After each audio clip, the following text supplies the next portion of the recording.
Qarshi javob qo'yinglar akalar. Konsertimiz boshlovchimiz bilan aka. Assalomu alaykum hurmatli akalar, ustozlar, ukalar, onalar, otalar. Bugun sport bayrami. Bunaqa bayramlarda odam qancha ko'p bo'lsa xursand bo'lasiz. Hali bekorchi yo'q degani, sportga baribir hali yaqin bo'lgan odamdan yomonlik chiqmaydi. Bitta shapalab, bitta mush chiqadi, yomonlik chiqmaydi. Menga ko'pchilik savol beradi-da. Elro'daga deydi, mana 40 ga kirdingiz deydi. Bu quloqlaringizdan qanaqa bo'lib ketdi? Bu nimadan deydi? Men kurashdan aka, deyman, kurash tindirmayapman. Kurashdan keyin quloqlarim ashdan bo'lib ketdi. O'zi maskadan.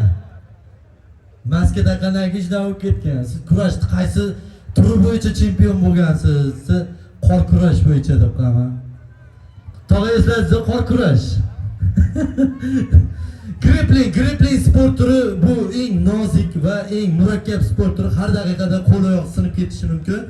Va butun O'zbekistondagi grapplingchilar menga rahmat aytish kerak, chunki grappling sport turini rivojiga manchalik katta hissa qo'shgan odam yo'q. Sababi men aralashmaganman bu sport turiga. Shuning uchun hamma rahmat aytish kerak menga. O qarz qilib qarz jo'layapsizlar. Aralashmaganimga. To'g'ri saldot beraymi? Onasini yemsin. Saldot deymi? Qo'lsiz. Yo'q, qapni padishahdi. O'zi bor-ku, aka. Onam bilan ustozimdan boshqasi rozi bo'lmaydi saltaga. Qolganlarga farqi yo'q, sinsasini berilsin, otsin deydi.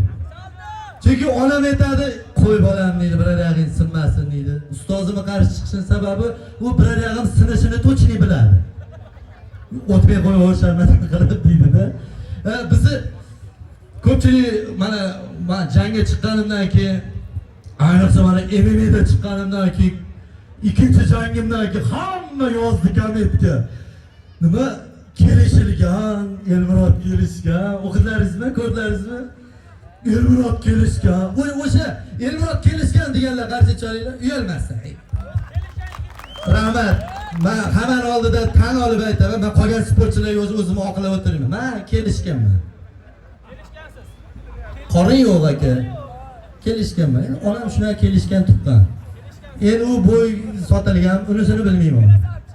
Biz siz buni o'ylab qarasangiz, amaki o'zi har qanaqa sport turida mana grappling deysizmi, kurash deysizmi, boks, MMA'da yutkizmasdan hani bez parajeniya ketish juda qiyin-da.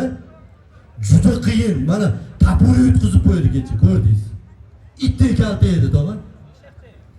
Ba'da chimab yutkizib qo'ydi. O'zbekistonda ham mana yutkizmasdan ketayotgan sportchilar qo'llab-quvvatlash kerak deb o'ylayman, chunki yutkizmasdan ketayotgan sportchilar qolgan bo'lsa to'rtta qoldi.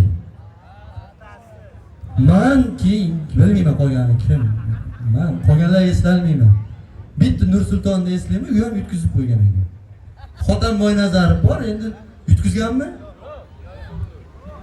Ikkita g'alabadan keyin o'sha u bilan chiqamiz, va yutkizadi. E'tiborlaringiz uchun rahmat, cho'zmaymiz. Baribir sizlar bo'y ko'rgani kelgansizlar. Men oxirida bitta narsa aytaman. O'zbekiston milliy terma jamoamiz yaqinda Portugaliya bilan o'ynaydi va bugun yutayotgan bolalarga o'xshab, xuddi O'zbekiston termasi ham Ronaldoni yer tishlatishini xohlaymiz. Ronaldoni yig'lashini xohlayman. Va eng asosiysi sizlarga tilagim, hammalaringizga Messi'ni omadini bersin, Ronaldoning qomatini bersin. Ko'ngillaringiz Real baratasiga o'xshab ochiq bo'lib yuraveringlar. Sog'lig'inglar, salomat bo'ling. Ladies and gentlemen, Bakir Urechny. Sizdingiz aka.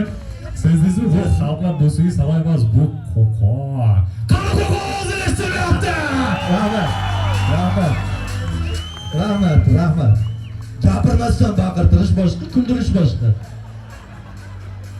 Salomat. Eshitmadi, biz davom etamiz. Referi Ramazan Kalmenov, судья международной категории. Добро пожаловать в ковер. Микрофон o'chirib qo'ying Elmurod aka.